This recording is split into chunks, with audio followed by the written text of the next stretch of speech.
boa noite a todas. Obrigado pela presença de todo mundo. Vamos agora começar a última mesa do festival. Eu queria primeiro agradecer a Giane, a toda a equipe, é incrível. Foram 3 dias intensos de atividade, então ver agora no domingo à noite, também vocês estão aqui, são resistentes, guerreiras.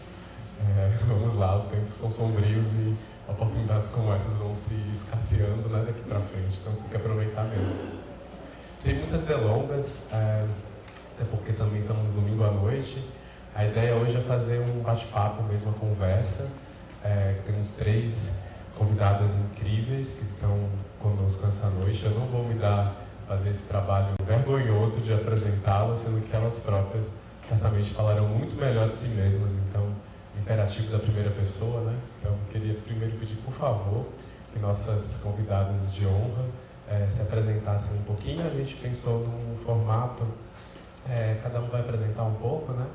E no final abrir para uma roda de conversa com todos nós, todas as rodas aqui presentes, perguntas, intervenções, tá bom? Então, primeiro a gente escuta um pouquinho. Queria começar com você, Rosane, você pode se apresentar, por favor.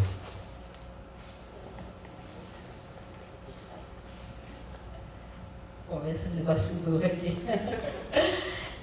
Boa noite a todas e todos. Também é muito difícil, às vezes as pessoas falam assim, a tarefa de apresentação é sempre bom ficar com a própria pessoa, né? Vai ser em primeira pessoa. E eu costumo dizer que as apresentações, elas são mini biografias. E como toda mini biografia ou biografia, elas são enganosas também, né? Então, eu vou tentar, assim, eu sou jornalista, sou professora de comunicação, atualmente eu estou dando aula no grupo da especialização do Colabor, na USP, integro também o grupo de estética em Vanguarda, escrevo em alguns momentos em algumas revistas, na Carta Capital Digital, no blog da Boitempo, no site Jornalistas Livres. Eu acho que por hora é isso. E como vocês vêm ver, sou preta, linda e preta e feminista, né? Eu acho que vai ser bem para hoje. Se a memória lembrar de alguma coisa, eu vou falando ao longo da minha fala. O babado já começa forte, né? E muito modesta, como vocês viram. Babado fortíssimo essa noite, promete. Meninos, por favor, se apresentem. Olá, boa noite. Meu nome é Cassiano, eu sou de Fortaleza. Né? Bem, tem essa parte da biografia enganosa, né? do truque do lápis também. Eu sou psicólogo de formação, mas aí eu me desviei um pouco desse caminho. Aí fui para sociologia, aí da sociologia eu fui fazer doutorado em sociologia na Alemanha, em Berlim. Aí também nesse campo eu me perdi pelo campo da arte, quando a sociologia não estava dando mais muito certo. E aí voltei para Fortaleza também, depois de quase 6 anos morando fora. Em Fortaleza, então, quando eu entro no campo das artes, então é outro campo de batalha também que eu entrei. E lá eu estou fazendo meu pós-doutorado, estou finalizando meu pós-doutorado em artes, né? Então trabalho com pesquisa, um pouco com curadoria, né? E aí eu também coordeno um laboratório que se chama lá o Laboratório de Arte Contemporânea. É o que eu tenho a dizer, assim, brevemente. Boa noite a todos e a todas. Meu nome é Lázaro Roberto, sou de Salvador, sou fotógrafo, tenho uma trajetória de quase 30 anos de fotografia na Bahia. Comecei a fotografar, na verdade eu sou oriundo de projeto de bairro, assim, nos anos 70 em Salvador,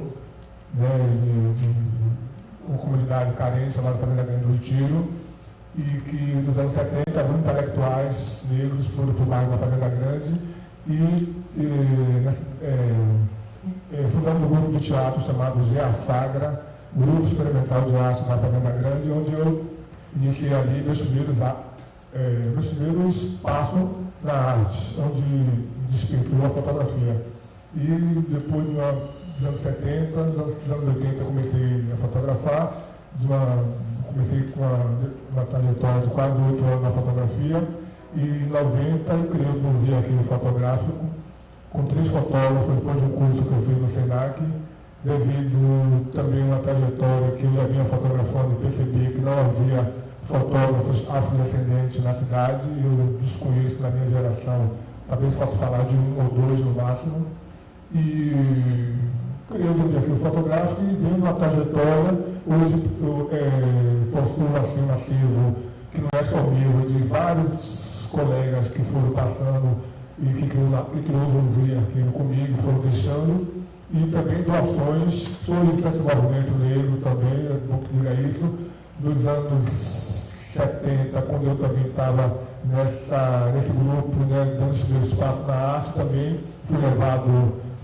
para essas pessoas para conhecer o movimento negro, e ali também ouvi muitos teses, muitos discursos, e a fotografia veio um tempo me comprovar tudo isso. Eu sempre digo que a minha habilidade com a questão racial me ajudou muito com a minha própria fotografia. Então, por hora, assim, é isso que eu tenho a falar, e vai poder passar um vídeo agora falando sobre um pouco da minha trajetória e poder depois conversar mais. Por hora, só isso.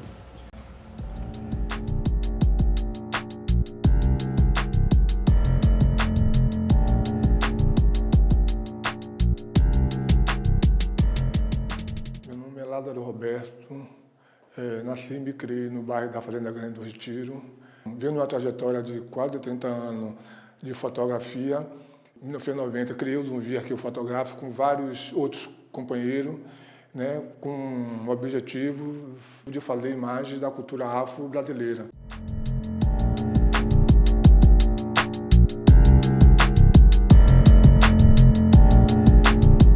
Começou com 3 fotógrafos, né, que foi deixando material, e tem outras pessoas também que têm doado fotografias, têm doado negativo.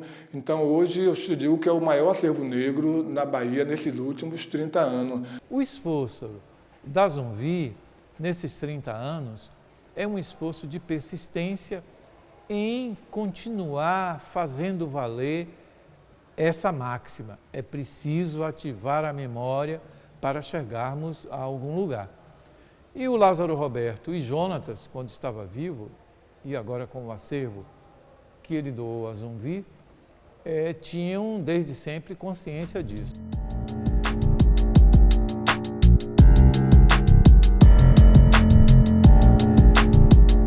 Quando eu falo de Zumbi, me vem uma preocupação muito grande, que eu sempre fiz questão de externar isso, que o Zumbi passou um momento assim que quase, né, ficou abandonado por falta de apoio, né, não de Lázaro, mas das pessoas, né, que conheciam esse potencial, que esse patrimônio que é o Arquivo Zumbi, né, e me vem sempre uma preocupação que é assim, a importância que ele tem para cada um de nós, né, não só do movimento negro, mas de um modo geral, quem gosta de fotografia, quem sabe a importância que a fotografia tem, é assim, que o Zumbi, ele precisa ser preservado, e não pode ser uma preservação só pelo momento de alguns que conhecem uma preservação pontual. Ele precisa ser potencializado, precisa ter um apoio geral, né, para que isso não morra.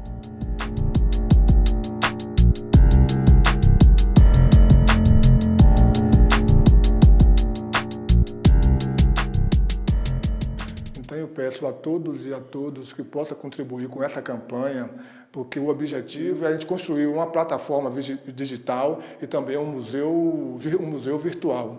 E espero que isso vá para o Brasil todo, que isso vá para o mundo, que isso saia da Bahia, que as pessoas conheçam o trabalho do Zumbi Arquivo Fotográfico, e foi para isso que eu fotografei, foi para isso que ele foi criado, para que as pessoas vejam essas fotografias e que se vejam, se reconheçam, entendeu? E então é para isso que nós estamos com essa campanha.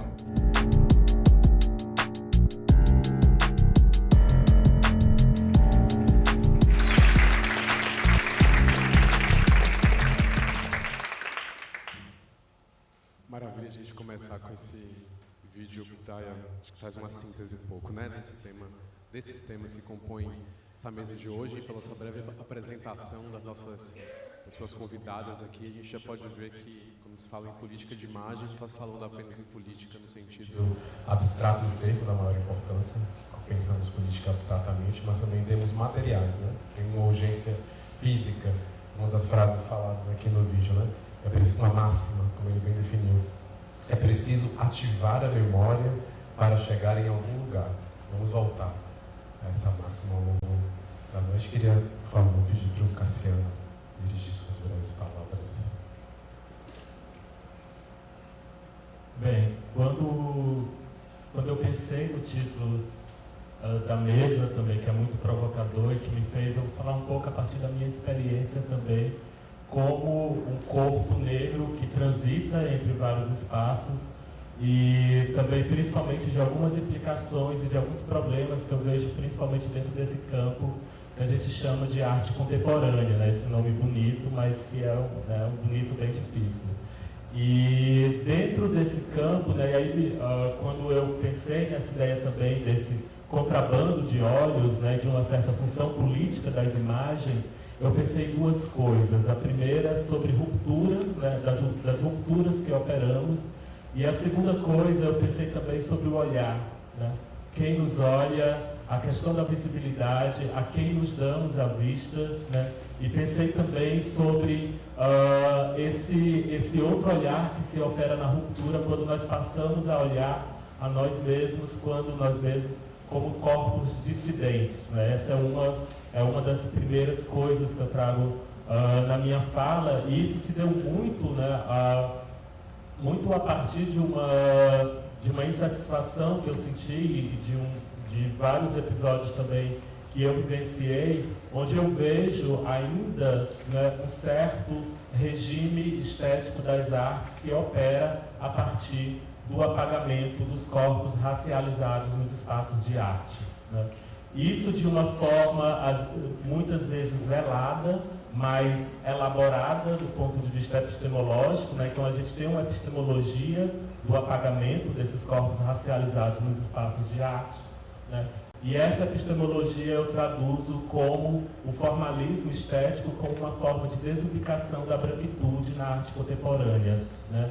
E isso é muito claro para mim na maneira como aparece isso nos espaços de arte, na medida em que nós estamos sempre sendo capturados pelo olhar da violência que nos foi infligida, que é o olhar do racismo, que é a captura da racialidade, né? Isso é uma coisa que eu venho tentando romper muito, principalmente, né, como eu dou aula também, trabalhando no laboratório, tenho sempre tentado fazer isso, como pensar a arte contemporânea nesse circuito, rompendo com esse regime estético, que para mim ele é um regime de desubicação da branquitude, né? Esse é um dos primeiros pontos, né? E isso eu vi muito recentemente. Aí outra questão que eu trago, quando eu trago esse processo também de quebra, é no sentido de que isso sempre se monta como um cenário, né, como um roteiro. Nós chamamos isso de roteiro, usando uma classificação da Diana Taylor, né, um roteiro de ocupação. Nós estamos sempre sendo ocupados por narrativas que nos colocam como uma única possibilidade de fala, ou de produção, ou de pensar a criação artística, né? Isso é um dos problemas que eu trago muito forte, né?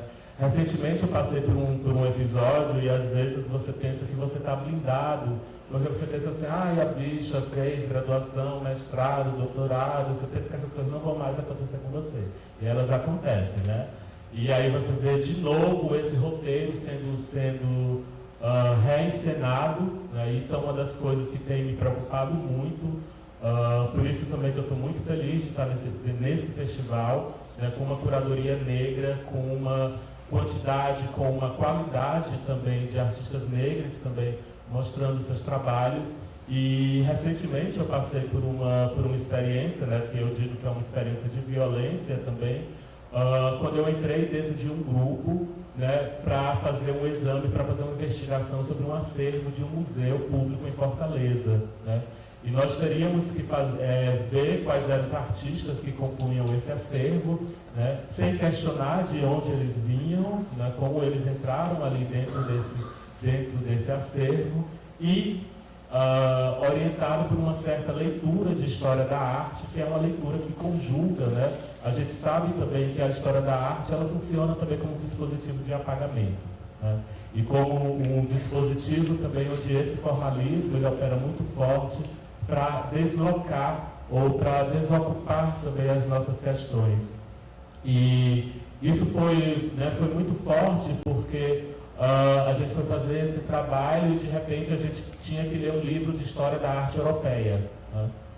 E eu já vinha do trabalho do laboratório, onde a gente estava lendo outras coisas, estava lendo Polk-Roy, pensando descolonização, e de repente eu estava na minha cidade, dentro de um museu público, lendo história da arte europeia, lendo um texto que falava, por exemplo, que o artesanato, isso eu estou no Ceará, falava que o artesanato era uma arte menor, né?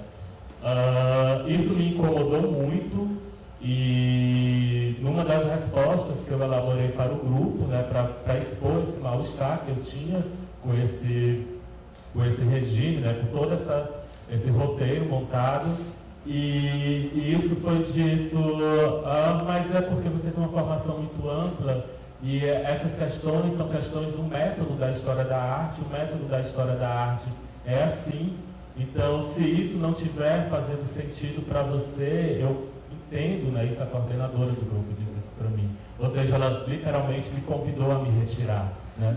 E nós somos sempre, né, desse jeito, e aí por isso que eu falo também desse desmonte epistemológico, né, uma maneira também muito sutil de como isso aparece, né, ainda seja de maneira velada, né, mas seja de maneira bastante explícita, né, como essa violência aparece, né, naquilo que eu chamo de um certo formalismo visual, né.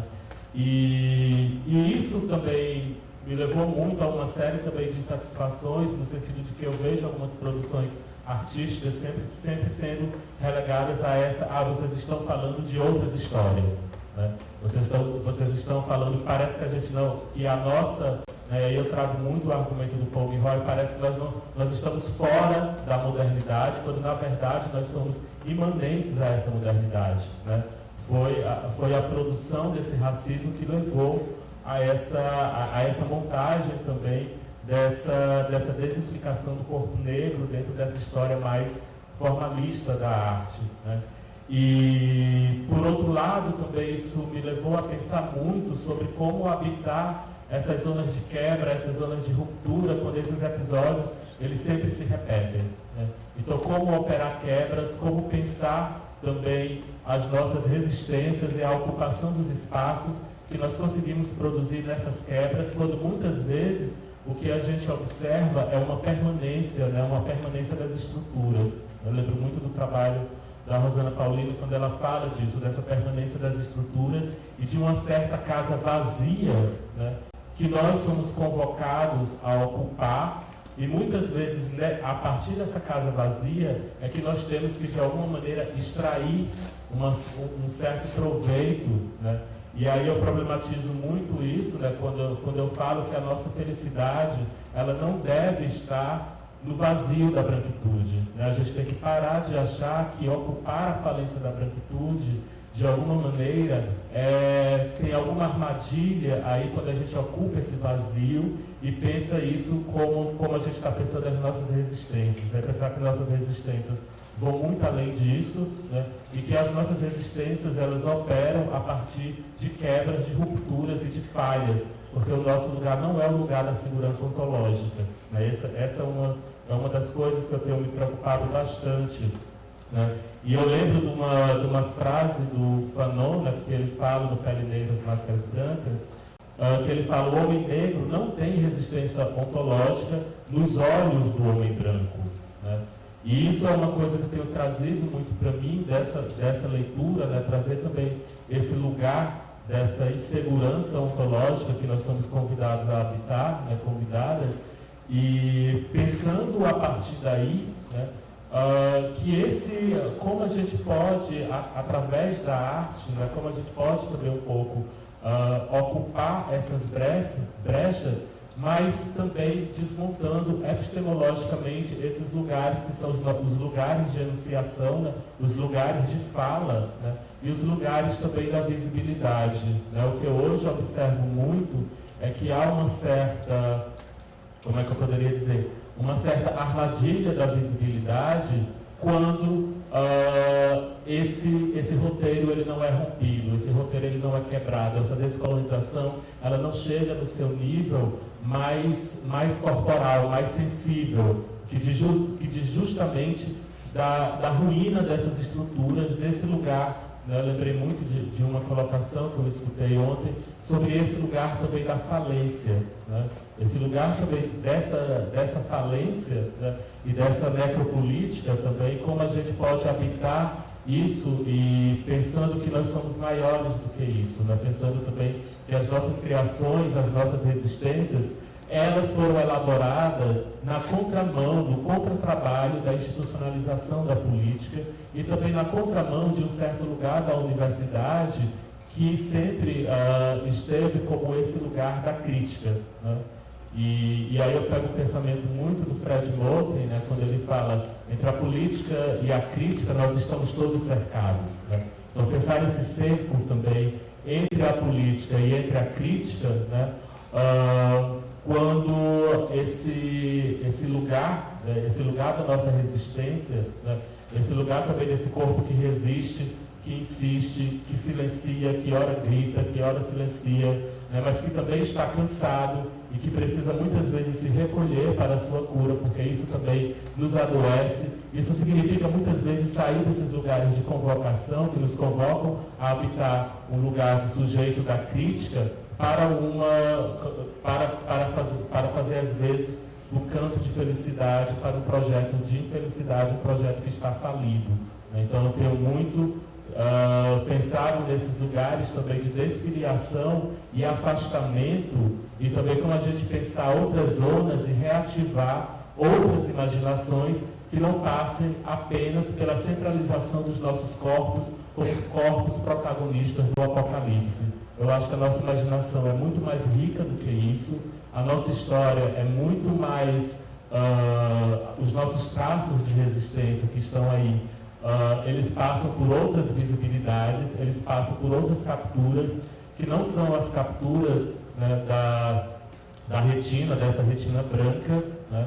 E uma das coisas que me fortaleceu muito, e eu queria contar também um pouco para vocês, é um conto, eu não sei se alguns de vocês conhecem, que é um conto da Conceição Evaristo, que está no livro Histórias de Leves Enganos e Parecências, que se chama A Moça de Vestido Amarelo. Eu não sei se alguém conhece esse conto, e é um conto muito bonito, que ela fala de uma criança negra, né, de uma menina que prestes a fazer a primeira comunhão, ela sonha, ela tem sonhos frequentes, né, com essa moça de vestido amarelo.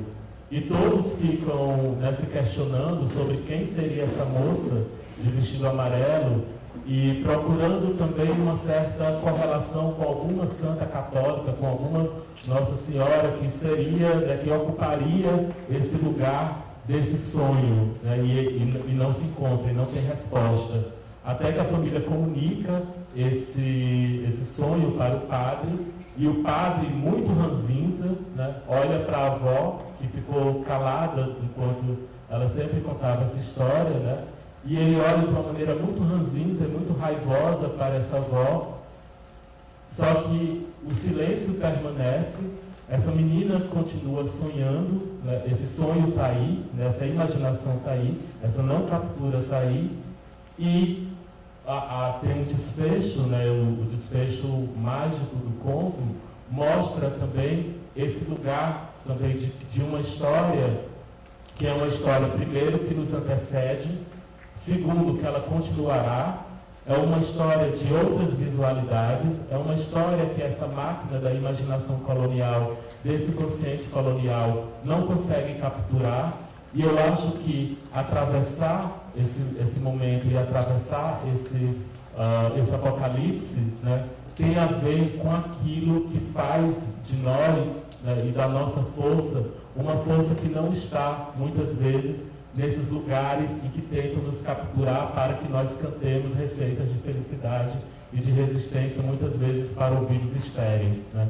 Então é nesse sentido que eu trago essa fala, né, para vocês, porque isso tem me questionado muito, eu tenho me debatido muito. Eu tenho uma vivência numa cidade onde o circuito das artes é um circuito extremamente branco, muito branco e extremamente violento, a ponto de eu ver colegas, de eu ver alunas adoecendo, e assim, do ponto de vista mais físico. E isso é uma coisa que eu tenho me questionado muito. Então, o que eu tenho tentado trabalhar é isso: tragam de volta essa imaginação que vai resistir, que não vai ser capturada por essa retina falida e mortífera. Obrigado.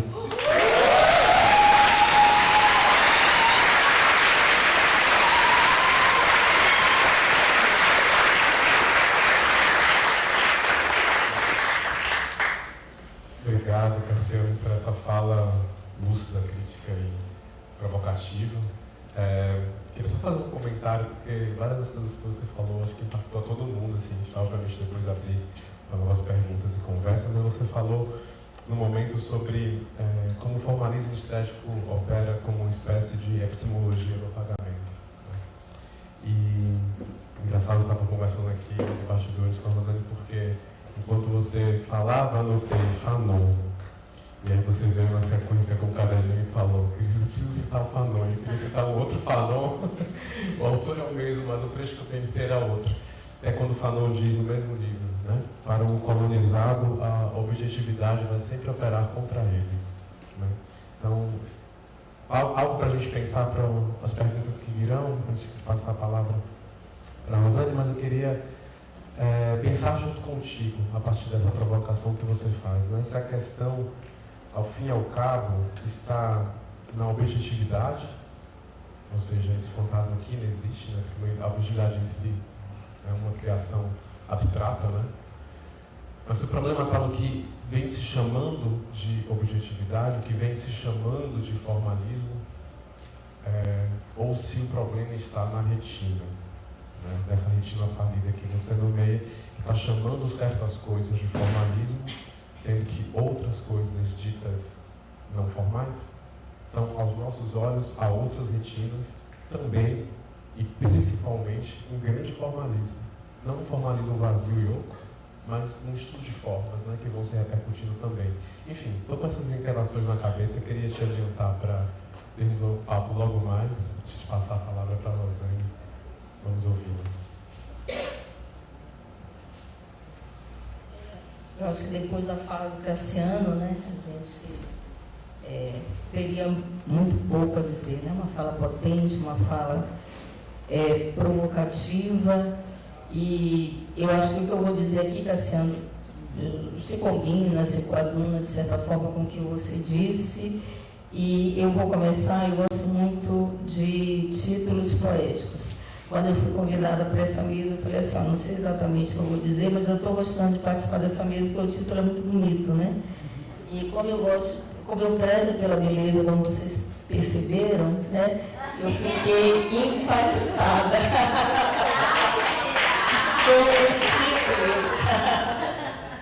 com o título da mesa, né? Que é um título poético, né? Embora hoje a poesia, a arte, ela está cada vez mais sendo desprezada como uma categoria importante para a gente pensar a vida, para pensar o social, mas eu acho que esse título ele nos devolve pela via da beleza, né, da poética, que ele carrega algo que é muito duro, né, algo que não tem nada de belo, algo que não tem nada de fascinante.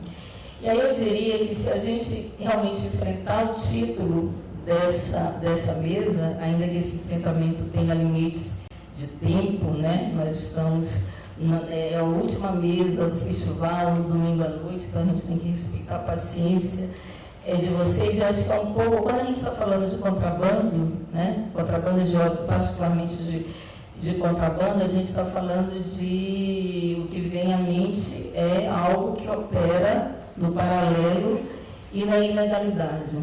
Ora, se a gente pensar e fizer uma conexão que o contrabando de óleos representa para uma sociedade discópica. Isso eu dizia hoje na oficina que eu dei, né, que eu até brinquei com os cursistas. Eu falei, olha, o que não deu para a gente completar na oficina, vocês vão lá na mesa que eu vou tentar completar. É porque eu acho que o cenário, se a gente pensar um pouco, situar que o mundo que a gente vive é um mundo em que o olhar se tornou o valor do capital, né? E eu até brincava hoje na sala dizendo que quando a gente responde de maneira muito gentil por Mark Zuckerberg o que a gente está pensando, o que a gente está fazendo, né? E repito, a gente responde, né, de maneira muito gentil e com imagens, né? E aquela pergunta dos meninos do Vale do Silício, ela não corresponde a nenhuma preocupação efetiva que eles têm com a gente. Na verdade, eles estão se lixando porque a gente está pensando, porque a gente está sentindo. O que aquela pergunta, na verdade, revela é que há um estágio do capitalismo em que a busca pelos nossos dados e a busca pelos nossos olhos se tornou o grande valor do capital financeiro. Ora, se isso é importante e se isso é que, digamos assim, que rege a boa rotina do mundo capitalista excludente, é preciso que a gente opere nesse mundo em que o olhar se tornou o neovalor do capital, em que nessa sociedade discópica, em que tudo se mede pelo olhar, né? A sociedade dos grandes dados, né? Da Big Data, do Big Data, né? Há pensadoras e pensadores que dizem que a gente vive hoje sobre a lógica da datacracia, né? É um mundo com muitos dados gigantescos, dados que a princípio não eram para ser usados por corporações, mas que elas usam porque a rigor nós gentilmente, repito, insisto, a gente fornece os nossos dados na internet. Aonde que eu estou querendo chegar? Se isso é uma realidade terrível, os nossos pares de olhos valem muito, né? Há aquele grande preceito, se na internet você não está pagando nada, porque os seus olhos valem muito, né? São os nossos olhos que são a mercadoria. Isso significa dizer que, de certa forma, a gente precisa contrabandear o nosso olhar. É preciso que nessa lógica convencional do capitalismo, que esse olhar que é tragado, esse olhar que é estudado, esse olhar que vale milhões, já que não é mais o capital produtivo que está em jogo, não são mais as indústrias, mas a gente vive num momento em que o dinheiro é virtual, é preciso então que a gente reoriente o nosso olhar para que esses corpos dissidentes tenham alguma chance de existência num mundo em que, também foi algo que eu falei ontem, o nosso direito de existência tem risco. Porque o que está em jogo, quando a gente está falando de dissidência e de contrabando, vejam vocês, são dois termos que estão no campo da ilegalidade ou de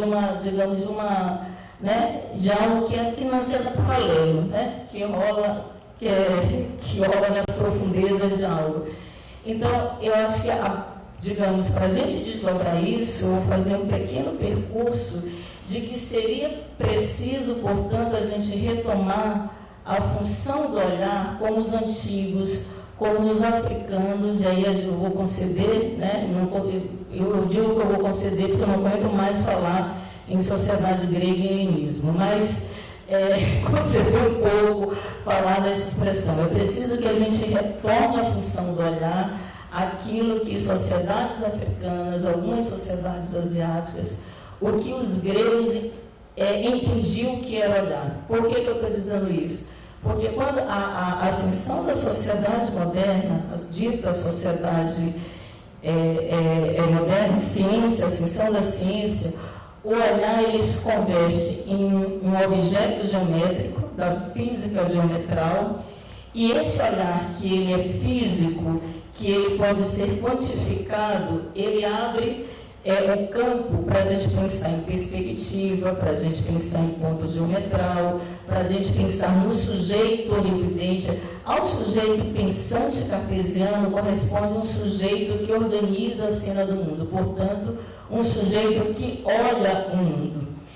O que as sociedades africanas pensavam a respeito do olhar? Que o olhar, na verdade, ele guarda algo de fascinação, de mistério, que as narrativas que nós tecemos sobre o mundo e sobre nós mesmos, elas são sempre tentativas, porque sempre há algo de inatingível. E o olhar, de certa forma, ele guarda e revela o que é inatingível. O que a gente tem com a assunção do que a gente chama de sociedade moderna, de cartesiana, é que esse olhar ele perde força como objeto de fascinação, de mistério, de segredo, e ele passa a ser, repito, um ponto importante para a gente organizar a cena do mundo sobre os outros e sobre nós mesmos. E é sob esse ponto de vista, não é à toa que as vitrines surgem no século XIX. O século que nós, seres humaninhos, nos achávamos que nós éramos os taus, né?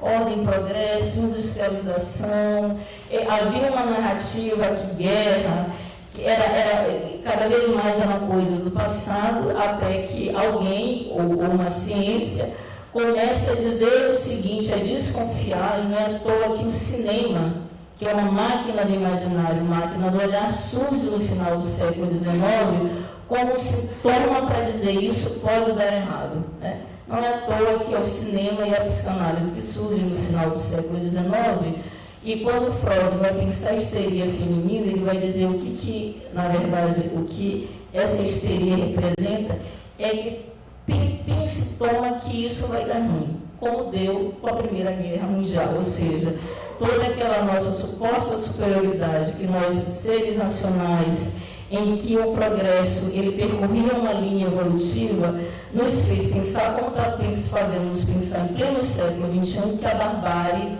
é algo que retorna, e retorna muitas vezes de maneira triunfante.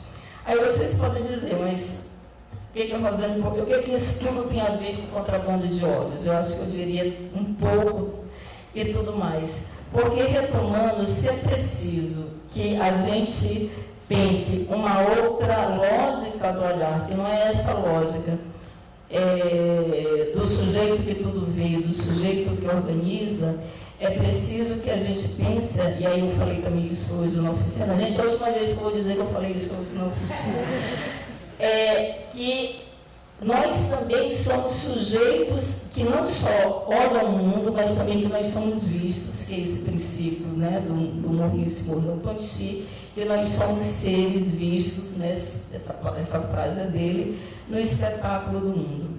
Ora, em que medida isso pode oferecer agenciamentos, disputas, lutas, embates no campo dos corpos dissidentes, desses corpos intoleráveis, desses corpos abjetos, desses corpos horrorosos, desses corpos em que a visão ela não consegue suportar essa retina falida.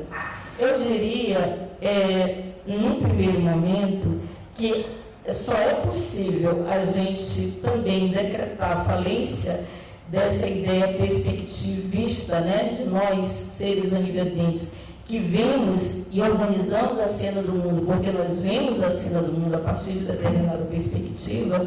É preciso a gente situar que isso tem um peso nas sociedades, como bem o Cassiano já ressaltou aqui, nas sociedades que foram marcadas, foram pagadas pela pior tragédia da humanidade, que foi a escravidão transatlântica.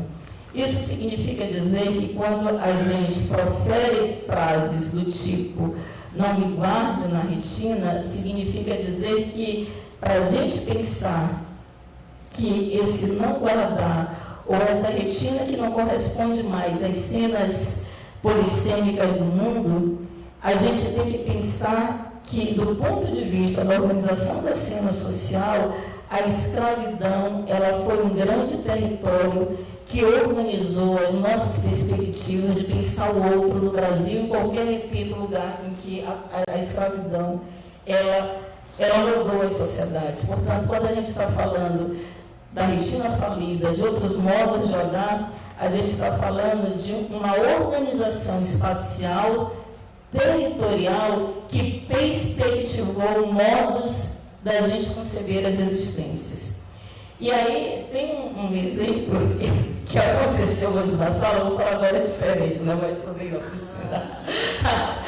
E eu dei um exemplo muito rapidamente, a Bell Hooks, que é uma pensadora negra, ativista, intelectual estadunidense, Ela tem um livro, né, chamado Black Books, que eu estou tendo a honra e a alegria de fazer a revisão técnica. Esse livro vai sair, ele não tem tradução no Brasil, a maioria dos livros dela não tem, vai sair no final de dezembro, e ela vai trabalhar, olhar nessa perspectiva. Ela vai dizer o seguinte, que nas sociedades escravocratas, isso não só aconteceu nos Estados Unidos, como aconteceu aqui, escravizados não podiam olhar, né, no olhar, né, não podiam lançar o olhar sobre os seus donos, né, seja a senhorinha, seja a senhorzinha, seja o dono, o seu próprio dono. Se ele ousasse olhar de frente, ele poderia pagar essa ousadia com a própria morte.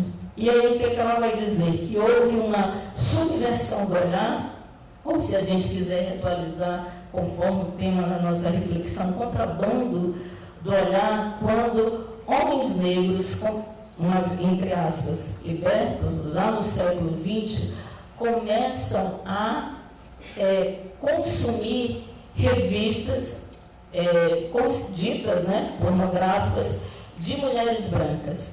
Então, ela diz que tem ali uma espécie de desforra, porque esse homem negro que foi escravizado, que não podia olhar para a mulher branca, ele passa em outro regime de visibilidade a consumir corpos femininos, né, que é esse homem negro que é considerado o mais violento dos Estados Unidos, que é o perigoso, que é o estuprador. Ele passa dentro de uma lógica interna a contrabandear o seu olhar, dizendo, agora, eu não só olho, como literalmente gozo, né, sobre esse corpo. E aí ela vai dizer o que isso representa em termos de deslocamento de olhar e de percepção do outro, né? Esse é um ponto que eu acho fundamental, que a Bell Hooks levanta, e eu acho que isso, de certa forma, abre, né, campos e perspectiva, né, para a gente usar um repertório do campo do olhar, que as relações de poder, e aí isso nos leva então a pensar o seguinte, já que a luta do século XXI é a luta das imagens, a luta por reconhecimento, é preciso que nós sejamos contrabandistas do olhar, é preciso que a gente não só ceda o que o Mark Zuckerberg quer e que a gente faça, mesmo no território das redes sociais, um território paralelo que promova, de fato, deslocamentos do olhar sobre o outro ou sobre as outras. E aí isso nos leva, invariavelmente, a uma pergunta, que aí eu faço na adaptação da famosa pergunta do Freud, o que é uma mulher, a gente poderia perguntar o que é uma imagem, o que querem as imagens. Porque acho que quando a gente tenta, ainda que precariamente, responder essas perguntas, o que quer a imagem, isso tem como desdobramento a função política das imagens.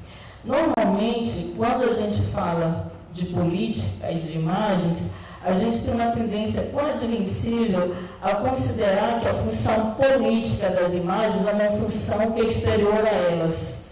Então, a gente sempre deve ter o campo das intencionalidades, o que essa imagem quis dizer, o que essa imagem significa, o que essa imagem representa.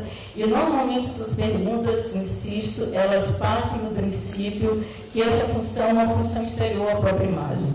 O que eu venho defendendo é que a função política da imagem é uma função intrínseca e interna à própria forma de produção da imagem. Portanto, não adianta, não basta apenas a gente dizer que a minha intenção foi essa, né? No campo das imagens, a intencionalidade não é nada, né? Se a gente pensar e abrir um campo muito mais aberto, no campo das artes, a intenção não quer dizer nada. Isso nos coloca um desafio que pensar a função política das imagens, é pensar a imagem na sua dimensão mais interna, significa uma responsabilidade nossa, enquanto produtoras e produtores de imagem, a nossa responsabilidade de como essas imagens elas são construídas, como essas imagens elas são tecidas, manufaturadas, que olhares são esses? Porque uma outra questão que essa questão nos coloca e que também, eu vou insistir, né? Eu falei na oficina, é que um dado importante para a gente ter em relação a tudo isso, né? E para fazer essa conexão com corpos dissidentes, é que pensar corpos dissidentes significa que a gente está pensando em disputas por visibilidade. Visibilidade significa reconhecimento. Reconhecimento significa existência.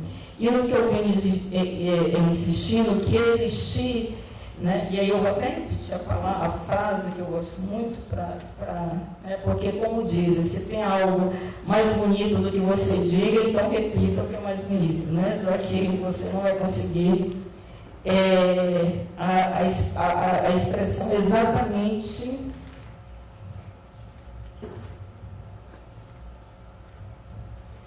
Vou achar 2. Assim, não somos reais pelo simples fato de existirmos, somos reais apenas se tivermos conquistado o direito de existir. A dissidência, ela nos revela que ela não tem o direito de existir. E quando a gente pensa o paralelo, a dissidência, o intolerável, é preciso que no campo da política global, né, no campo da política imediata, do que a gente chama de democracia, que esse direito a existir passa a ser um direito tão fundamental como o direito a comer, a direito à habitação, a direito à moradia, a direito à saúde, a direito à educação. Por que essas coisas que podem parecer óbvias, né? Se eu existo, e a gente tem que dizer o que está em curso hoje no Brasil, em boa parte do mundo, é a negação do direito de existir de determinados grupos e pessoas com expressão fascista, que pensar as relações de poder hoje não é mais pensar sobre uma lógica tradicional que alimentou a esquerda. Nós não estamos, o que está em jogo hoje não é mais uma luta tão somente entre pobres e ricos. O que está em jogo hoje é uma luta por reconhecimento em que os dissidentes resolveram reivindicar no mundo o direito de existir. E esse direito ele não é conquistado quando os olhares sobre esses corpos não forem deslocados. E a gente só desloca esses olhares, repito, quando a gente quebrar de maneira muito decisiva uma lógica que, de certa forma, pactua com esse olhar da sociedade capitalista, da sociedade neoliberal que reedita as formas de extermínio de negros, de mulheres, de gays, de transexuais e de transvestis. Ora, mas essas lógicas elas só podem ser reeditadas se previamente houver um consenso de que esses corpos eles podem morrer da forma que eles morrem. E a gente, de certa forma, só pactua com essa ideia do corpo matável porque já há uma imagem prévia que me diz que esse corpo é mais ou menos. Ora, se há uma imagem prévia, porque também há um olhar prévio. E esse olhar, né, que de certa forma tem uma frase, eu acho que é do Geneste, sobre o olhar voraz, o olhar dos soldados, no campo de guerra, esse olhar que mata, né, é preciso a gente dar a ele também um estatuto, que é o estatuto bélico. Os nossos olhares matam, os nossos olhares, esse olhar capitalístico, esse olhar extrativista, esse olhar que não consegue se vincular com o outro, é um olhar que mata. E aí eu diria que não se muda as relações de poder no Brasil e no mundo se a gente não deslocar esse olhar, e eu acho que mais do que isso, que é o que a mesa propõe. Não é só um deslocamento do olhar, é preciso que, do ponto de vista de qualquer mito, seja ele grego ou de piano, que nós tenhamos a coragem de arrancar os nossos olhares. E essa coragem de arrancar os nossos olhares, mais do que cegueira, mais do que invisibilidade, talvez seja a única possibilidade que nós temos da gente criar uma noção de reconhecimento que não seja esse reconhecimento da sociedade ocidental, que não seja a noção de humano. e não seja nem tampouco a noção, digamos, de uma outra perspectiva de arte que as vanguardas do século XX instauraram, porque elas também nos subalternizaram, elas também nos tomaram como sujeitos faltantes.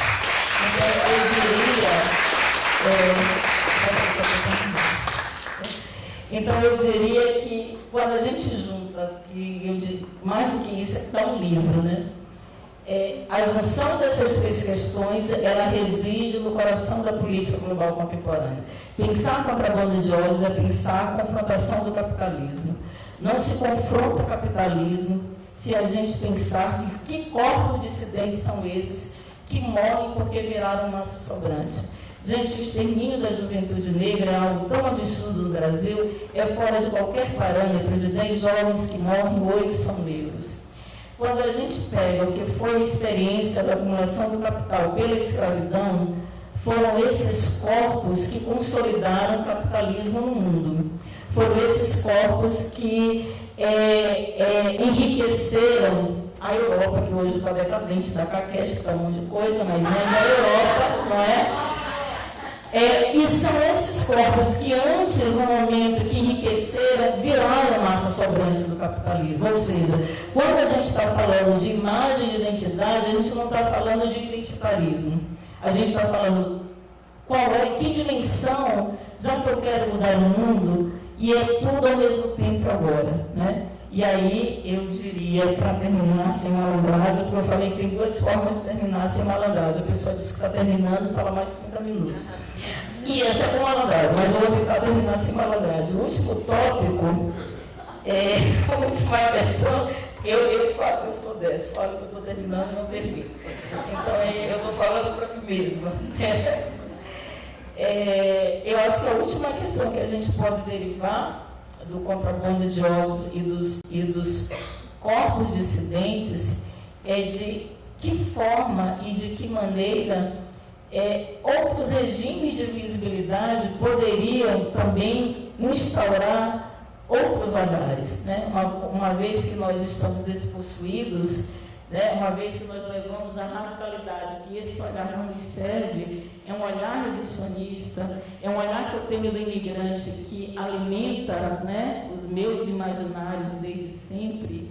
É preciso a gente sair, né, além de, eu falo que eu sou gramsciana, pessimista na análise, na otimista na ação, então eu terminaria numa perspectiva otimista. E essa perspectiva otimista, acho que a gente tem que pensar juntos. Eu acho que a saída, eu acho que a solução, né, embora, né, o momento presente não nos autorize a ser tão otimista, porque eu acho que para a gente ter uma mudança no Brasil em termos de eleição presidencial só na ordem do sagrado, não existe tática, estratégia, plano de governo que pode mudar essa situação, né? Mas a gente acredita que a gente pode virar o jogo. Ora, quais seriam as possibilidades? Quais seriam as rotas de fuga? Quais seriam as saídas de emergência? Né? E aí eu diria que não se sai, né, não se constrói uma perspectiva otimista se os hegemônicos não tiverem a coragem de dizer: agora não é mais a minha vez de brincar. É preciso que a branquitude, que a heteronormatividade, que o patriarcado, que o macho, não é uma questão apenas de conceder. É preciso dizer que para a gente mudar essa ordem de coisas em termos de visibilidade, alguém vai ter que ceder. E eu diria para você, não seremos nós.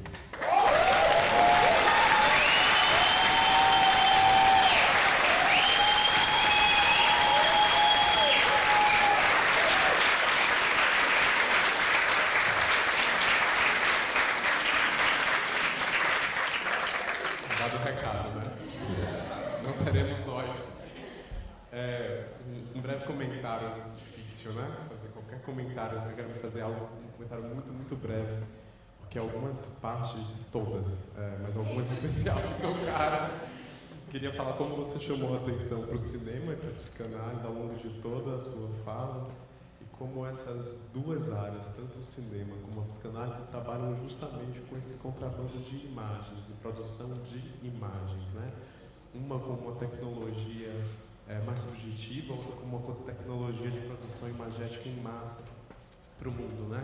E as duas trabalham com aquilo que se chama de alguma maneira também de índices, né? Como os índices das imagens vão formulando novas realidades. Eu queria que, quando a gente abrisse um pouquinho para a conversa, pudesse comentar um pouquinho sobre isso, porque ao mesmo tempo que você diz a escravidão no Brasil como uma estrutura estruturante, né, do nosso olhar, eu tenho cada vez mais me perguntado um questionamento doído, porque a gente passa a vida aprendendo, ouvindo numa epistemologia marcadamente colonial, branca e europeia e masculina, de que houve um processo de brutalização, né, e animalização das pessoas escravizadas.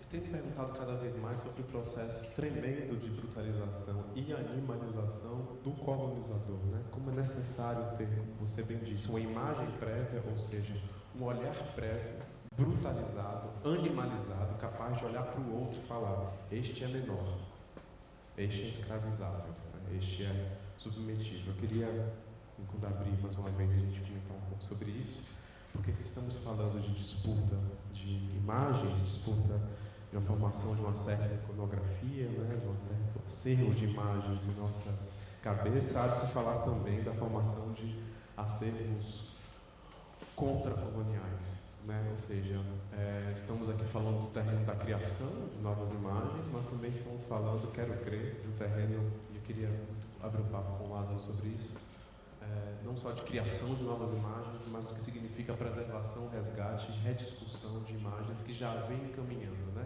Para que a gente também não pense que estamos aqui reinventando a roda, né? Começando do zero.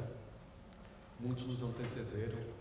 E o acervo Zumbi é um pouco um cenário que me parece, Lázaro, um papo contigo, ao mesmo tempo grandioso e preocupante.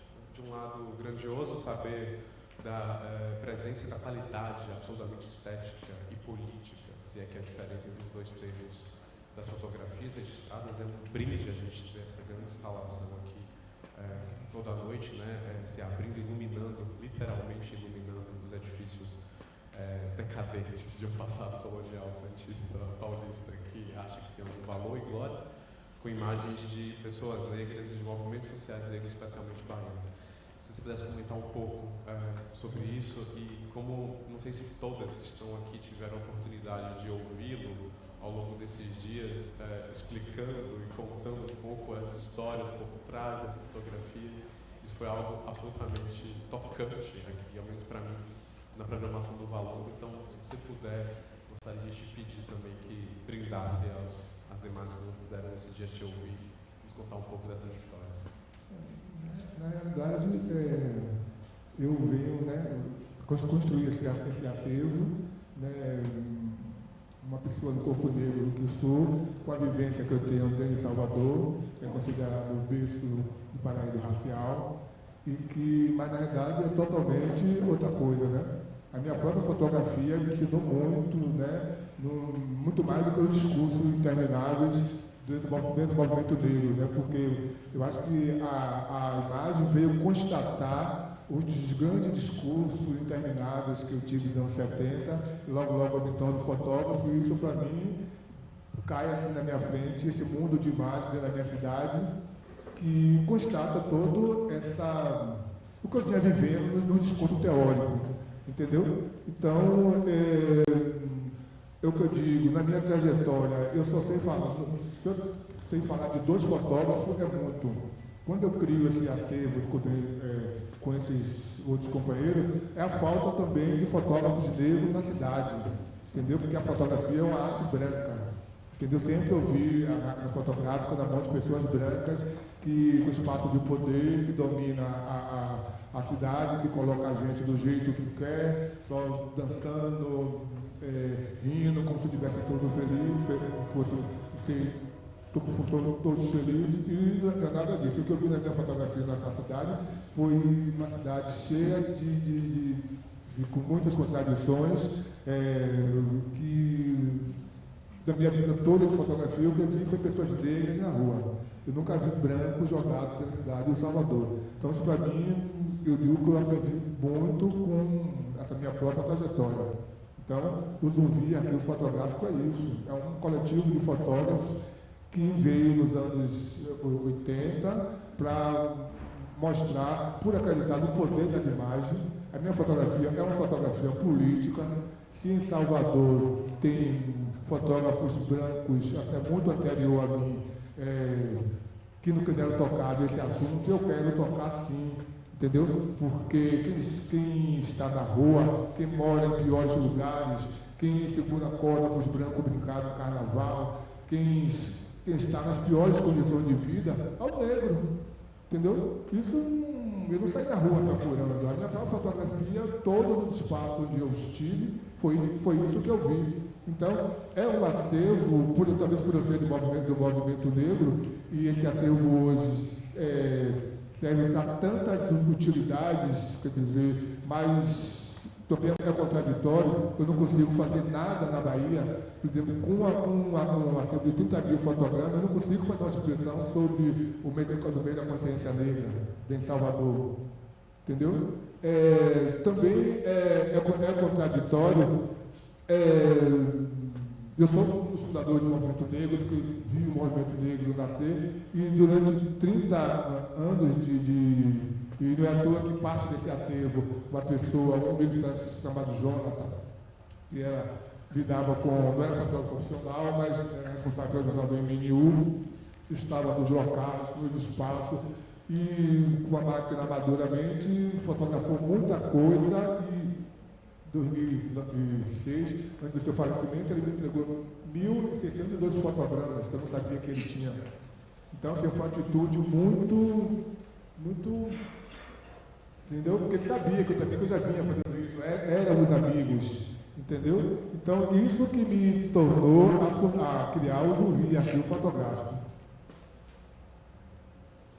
Então, assim, aí transportado nisso, se criaram o Zumbi Arquivo Fotográfico.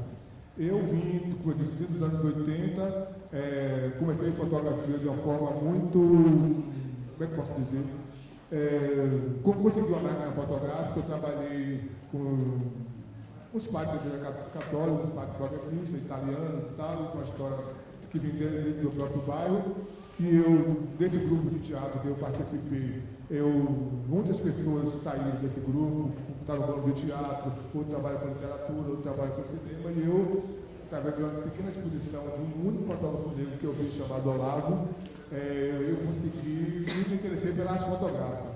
E logo, no final dos anos 80, eu já estava dominando a técnica, e quando tinha conseguido a máquina também com esse espaço estrangeiro, fui pagando o meu salário, e sempre a minha identidade é a fotografia preto e branco, 80% do meu trabalho sempre vim para a fotografia preto e branco, mas fotografia que é uma arte muito cara. Eu também tive que fazer um curso, né? Sou basicamente autodidata, naquela época não tinha as facilidades que tem hoje, e fiz um curso no final dos anos 80, e foi aí que eu encontrei esses amigos, né?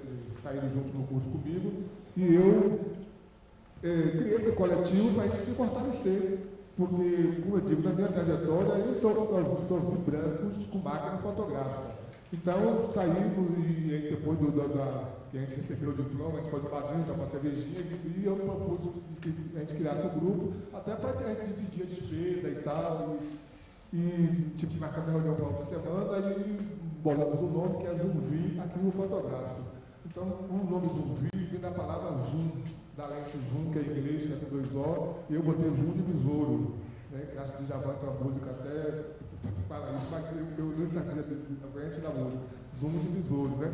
Que era uma lente, quando eu comprei minha máquina, eu veio com a lente 50, né? Então, analogicamente, era a lente de 50 milímetros, né? E então o zoom era uma coisa muito que eu demorei muito para ter um zoom. Entendeu? Tive isso aqui bem depois, mas é uma novidade a lente zoom. Então eu criei a palavra fotográfica Zumbi. Zoom da lente zoom e vi do olho. Eu só queria criar uma palavra fotográfica. Depois eu vim saber que em espanhol, zumbi se escreve zumbi, né? Porque o Vitor foi de bi, mas não foi de nada, né? E muitas pessoas, esse colega dele, o Jonathan, ele sempre botou nas coisas que ele escrevia, que ele consultava o aterro, ele botava zumbi e o fotográfico, ele não aceitava, porque ele sempre botou zumbi. Então, aí foi eu de digitação. Então aqui, né? Aí foi as comunidades, né, dos primeiros trabalhos, eu parti para as comunidades, aí uma comunidade de palafitas, né, lá que se chama Alagados, inclusive a menina falou aqui ontem que aqui em Santos tem uma comunidade, existe um bairro, uma comunidade, as maiores palafitas aqui do Brasil, hoje já não existe mais, um trabalho social chamado 1º de Maio, né? Então todo 1º de Maio eu era convidado para levar uma exposição das coisas que eu fazia lá, como também as coisas que eu fazia na cidade, né? Como o Bloco Afro, da Fossés. Então também rolava também o questionamento e tal, também o trabalhador, mas também as pessoas também viviam, que é a função do zumbi. Eu acho que isso que é o objetivo de se trabalhar com imagem. Eu acredito muito no poder das imagens. Acho que por isso da minha resiliência, tantos anos, porque, voltando ainda um pouco, os colegas tiveram que, nem todo mundo teve que me acompanhar, que pode seguir, né? Ficou 5, 6 anos, depois os colegas tiveram que sair, porque fotografia nunca deu dinheiro, a gente nunca deu dinheiro de fotografia, eu tive ajuda de muita gente, né, dele na trajetória, mas eu persisti muito para hoje chegar até aqui. Então, muitas coisas aconteceram, e hoje a gente luta aqui muito pela preservação do aterro, também tem muitas repercussões. O aterro também é muito rico na questão da estética negra, porque eu estou elencado na casa de mulheres, são 7 mulheres de 4 homens, então eu sempre vi minha irmã espichando o cabelo, aquela coisa horrorosa, né? Com aquele instrumento de tortura, espichavam para ganhar dinheiro, como também umas pessoas espichavam da outra. Então, a gente sabe que a estética dele, o cabelo, é onde o racismo começa, através do trás de escola, do espaço, quando a gente vai procurar emprego, tudo é o cabelo. Então, é uma das temáticas que é mais forte dentro do via que eu fotografo. Eu fotografo estética dele desde muitos anos. Eu faço um acompanhamento. Hoje tem a Marcha do Crespo, né, que tem em Salvador, mas isso eu já faço há muito tempo. Então, esse rapaz mesmo aqui, então assim, essa coisa de dizer que o negro é feio, que o negro não tem beleza, muita gente me perguntou, esse rapaz, pô, ele é muito bonito, ele parece que é um modelo, eu digo não. Esse rapaz, eu fotografei ele em 1990, implorando para segurar a corda para o bloco chiclete com banana que tem na Bahia. Que a cidade toda sai para cá para puxar corda, com esse chamado cordeiro, para os brancos brincarem, né? Os brancos, entendeu? Então, isso é uma coisa vergonhosa. Eu fui um dos primeiros fotógrafos a atentar para isso, e eu achava aquilo uma coisa ridícula. Hoje já tem protetor lá, e vai mais os meninos, né? Tudo lá com a mão, mas aí a mão está aí feliz, muitos ficaram sérios, porque tem muito problema na avenida. Então, assim, é o trabalho que sobra para o negro no carnaval, né? Então, esse rapaz, e a Camiquina também, né? Que também isso, depois do bloco ler aí, do movimento dele, as pessoas começaram lá a subir. Isso é um trabalho de 40 anos, o movimento negro está fazendo 40 anos. Então, tudo isso eu vou acompanhando dentro do Confia aqui o fotográfico. Aí os blocos lá, o Afoxé, o Filho de Gandhi, que foi fundado em 1949, né? O Afoxé, que sai assim, 10 de homens, já teve fato que foi decadente, mas Gilberto Gil não chegou e levantou e tal. É uma da resistência aqui, né? Porque é um bloco fundado por Estivador, depois da morte na Mahatma Gandhi, em 49. Então, é uma expressão do povo baiano muito interessante também, é muito documentado pelo mundo. Aqui é o formato que houve o Mestre Boa, né, 8 dias hoje, ele de líder comunitário da comunidade negra, do Afoxé Badauê, em 79, totalmente diferente do Afoxé Filho de Gandhi, né, ele e um outro rapaz chamado Jorjão. E foi muito interessante, eu até saí 2 anos desse Afoxé e conseguiu, no primeiro ano, botar 7 pessoas na avenida, e uma postura diferente, tipo, também mulheres podiam sair, as pessoas dançavam do jeito que queria, com a roupa bastante colorida, da Badauê. E aconteceu, por causa da discordância política domingo, né, ele foi assassinado com 12 facadas, e a gente perdeu aqui uma pessoa que, pra gente, era um patrimônio, né, que é uma pessoa, eu conheci, é uma pessoa altamente pacífica, falava pouco, mas estava vindo para São Paulo e foi assim uma coisa que para mim me emocionou muito saber que perdi essa pessoa da comunidade dele. Eu procurei aí, né? Que aí uma ilha de Tolu, no domingo de carnaval, hoje ela não está mais entre nós, já faleceu, e ela está aí com as crianças no bairro da Liberdade. Eu moro perto do Bloco Leaí, e desde o final dos anos 80 eu sempre documentei esses blocos afro, mas com uma perspectiva assim, que se bote isso dentro da escola, que as pessoas que estão em manifestações culturais que têm que ser preservadas, porque dentro desses 40 anos, o ILEAI para a gente foi um grupo que levanta muito a nossa autoestima, entendeu? Então, aí também é o Bloco Cultural Logum, né, o mestre Negro do Samba também, que é falecido, né, ele e a música do Logum, também me citou o Logum, que é a música dele, né, a genialidade dele de criar ritmos novos, até o cantor Michael Jackson veio para beber na fonte dele. Então, assim, estamos expoentes da nossa cultura, que assim, aí eu tenho registrado aqui essas pessoas, não é de agora, por muito tempo. Então, assim, porque o nosso objetivo é guardar a nossa memória. Aí, Nelson Mandela, na Bahia, em 91, foi um dos grandes pautas do movimento negro aqui no nacional, eles têm parece no Rio também, na Bahia também, mas foi um dos grandes eventos que o movimento negro conseguiu fazer na Bahia, e até hoje eu me orgulho e me emociono quando eu vejo o aeroporto cheio de pessoas assim, de longe, do interior, entendeu? Para ver esse homem, quando ele sai da cadeia, e à noite o grande convite que ele fez na Praça Cachoal. Eu acho que isso, o movimento negro dá de parabéns por ter conseguiram cumprir essa pauta.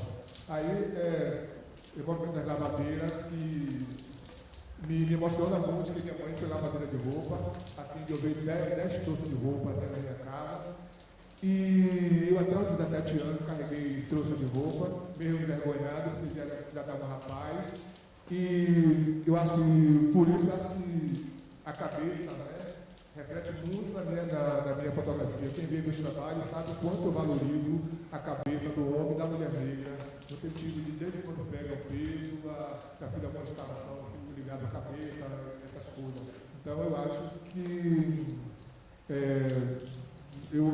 eu era gráfico também quando eu trabalhava com outros padres e rodava as coisas para ela, e também à noite às vezes ia fotografar as manifestações dela.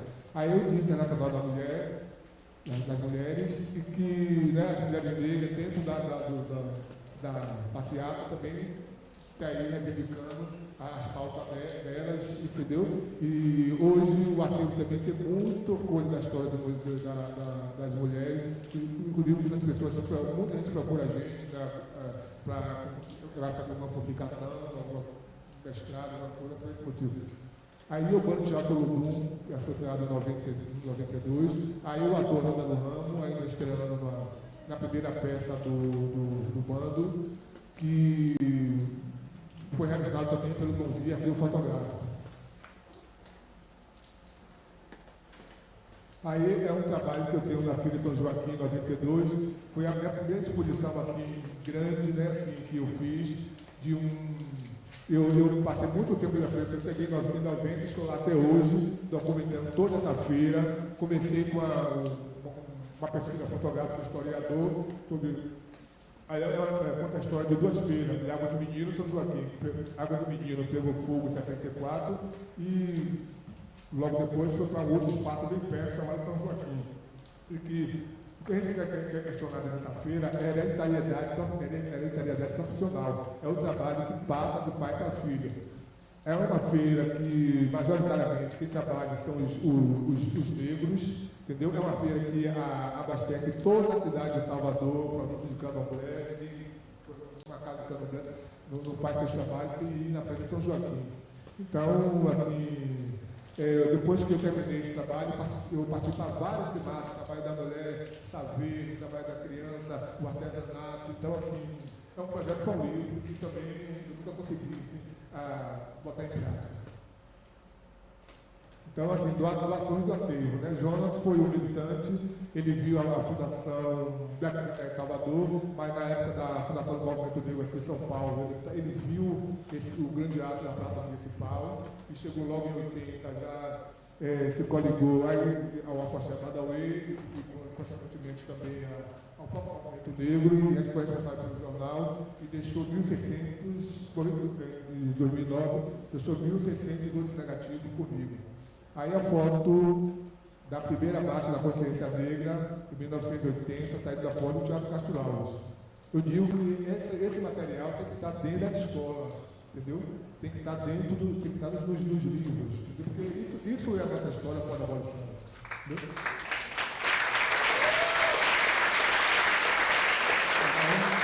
Ainda dando continuidade à mesma fala, aí também foi um dos grandes pautas do movimento negro, que foi em 1988, o centenário da abolição também. Foi uma orquestrada em todo o Brasil, e lá a gente pinchou Pincheiro Isabel e ergueu o Zumbi dos Palmares, né? Foi um grande ato do movimento negro, que também isso tem na escola, entendeu?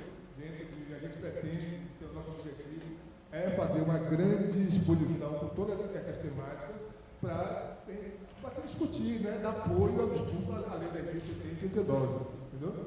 Aí Luiz Orlando, um cineasta dos anos 70, era um rapaz que entendia muito do cinema negro, assim, como ninguém, passava os filmes naquela época, foi muito lá na Fazenda Grande, nas nossas festas de arte, muito considerado, viajou para os Estados Unidos, pelo mundo todo, e morreu em, acho que foi 2006, deixou um grande acervo, que está rolando por aí, entendeu? E é aquela coisa, né? Ele morreu e o acervo dele, quase que ninguém sabe, e tem um amigo da gente que está fazendo doutorado sobre ele, e a irmã dele deixou muitas fotografias sobre as andanças dele pelo Brasil, pelo mundo, e para a gente é o maior orgulho ter, né, esse material preservado que foi dele, entendeu?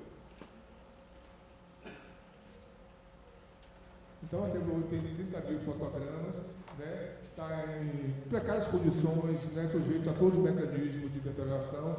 Vamos ter no fundo da minha residência, é aí que a gente trabalha, é aí que eu escaneio os negativos, é aí que eu trato das coisas, entendeu? E que é a questão porque a gente prima pela questão da preservação. Então, esse é o nosso trabalho, porque eu acho que eu volto a dizer, eu acredito muito no poder das imagens, porque foi através das imagens, de a gente não ter imagens, que a gente ficou 300 anos sem saber quem foi Zumbi, para a gente não preservar a imagem, sem saber quem foi Dandara, quem foi saber Lucas Janta, quem saber Luiz da Bahia, quem saber uma porrada de gente. Então, eu acho que preservar a memória é uma forma de construir a história, entendeu? Então, nosso objetivo é esse, digitalizar para fazer uma plataforma digital e disponibilizar para a comunidade negra, entendeu? Que então é por isso que a gente está nessa luta e tentando que aqueles que puderem doar, entendeu? A gente vai ficar muito agradecido, porque é um acervo que no Brasil não existe uma experiência como essa, e isso tem que ser preservado. Entendeu? Muito obrigado a todos e a todas.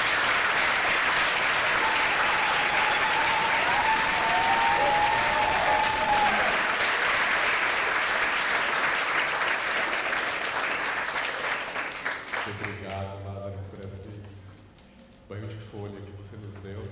A gente estava falando ainda agora sobre contrabando de imagens, mais do que isso, contrabando do olhar, né? Para usar a expressão que a Rosana aqui ao meu lado colocou. Eu, como baiano, te digo, né? Muito impressionante como vocês, nesse acervo, capturam não só um contrabando de imagens, também do olhar, especialmente de um certo olhar para a Bahia, né? Quando a gente pensa as imagens da Bahia sempre muito festiva, sempre muito colorida, uma Bahia do Pierre Berger, uma Bahia do Caribé, uma Bahia de Jorge Amado, né? Não à toa, sempre sujeitos brancos, homens, né? Heterossexuais, criando essas imagens que pegam, que colam, né? Na gente. Pessoal, qual o tempo que a gente tem aqui? Podemos reunir umas perguntinhas e pode ser? Tá bom. A gente está com o tempo, eu sei que está apertado, então eu queria... ninguém vai sair agora enquanto está chovendo, né? Fazer uma primeira rodada, primeira não, acho que a primeira e única rodada de perguntas, coletar algumas que tiver interesse e aí a gente passa a palavra para cada uma das convidadas aqui na mesa, pode ser? Alguém sabe ali quer começar?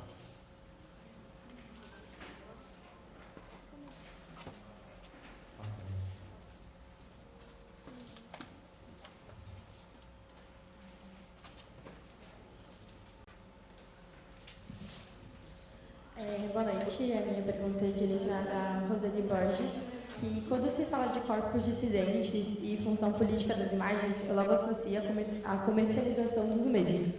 E quando é feito uso desses corpos pelos poderes políticos, referindo-se àquelas pessoas que ocupam um alto poder hierárquico e usufruem a resistência desses corpos para comercializá-los, como que a gente pode direcionar o nosso olhar contrabandeando, além da questão da representatividade, mas também da comercialização dos nossos corpos, que nem como você citou o cinema, né?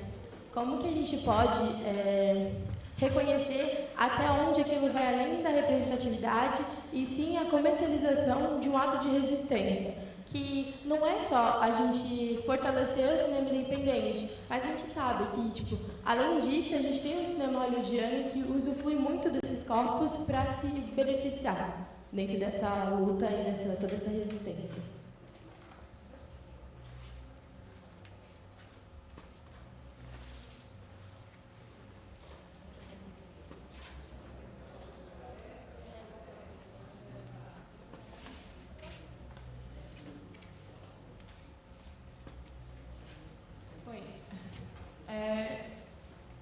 Pegando de carona na pergunta dela, vou perguntar para a Rosane e também para todos vocês, dentro desse processo, do quanto que a gente vê que, enfim, a identidade negra, a identidade dissidente, ela está sendo cada vez mais comercializada enquanto produto. E, na opinião de vocês, quando a Rosane fala sobre a necessidade da branquitude ceder, como que nós, acho que principalmente jovens, podemos fazer para identificar quando estamos sendo comercializados ou quando estamos tendo um ato de cessão de privilégios da branquitude?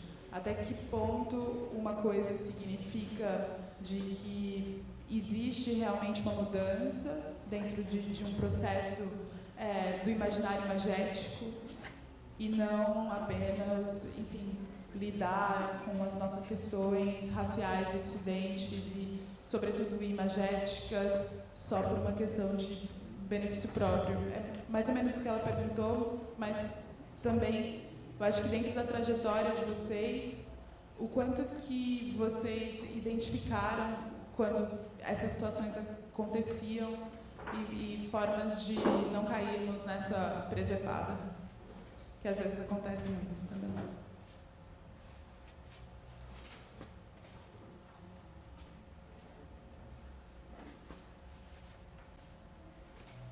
A minha pergunta talvez, boa noite para todo mundo, eu sou a Val. A minha pergunta vai talvez mais para o Cassiano, porque rolou aqui uma afinidade muito intensa entre a sua fala e eu, então, eu faço mestrado, estou terminando mestrado numa escola de arte que tem 70 anos e está totalmente falida. Falida do ponto de vista econômico e falida da perspectiva estética, de produzir novos modos de criação. E uma das minhas proposições, quando eu entrei no mestrado, foi pesquisar a performance de mulheres negras e pensar as convocatórias agenciadas por essas mulheres a partir da estética produzida.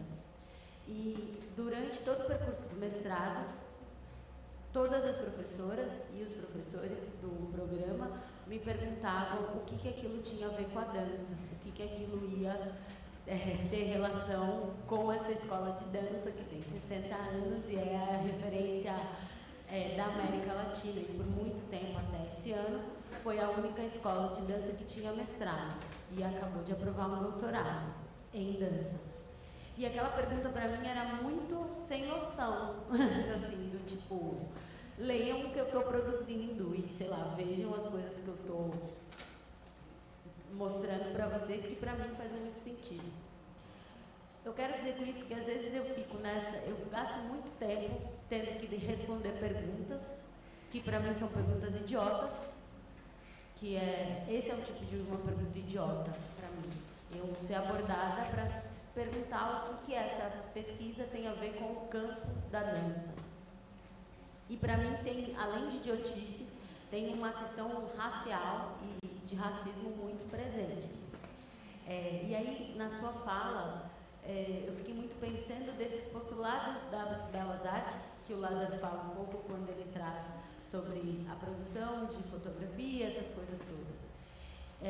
Queria que você contasse um pouco das suas experiências, porque também tenho acompanhado, vi algumas coisas que a Pedra me mostrou, essas coisas todas, e como não sei se é como mas eu acho que tem algumas experiências que você vem produzindo que detonam um pouco essas idiotices póstumas, sabe? Assim? E talvez compartilhar aqui com a gente alguma coisa, se você quiser. Obrigada.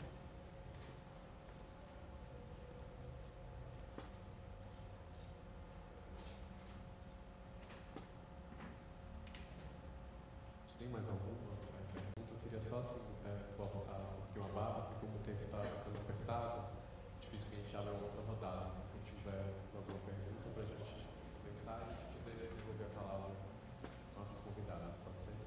Mais ou menos.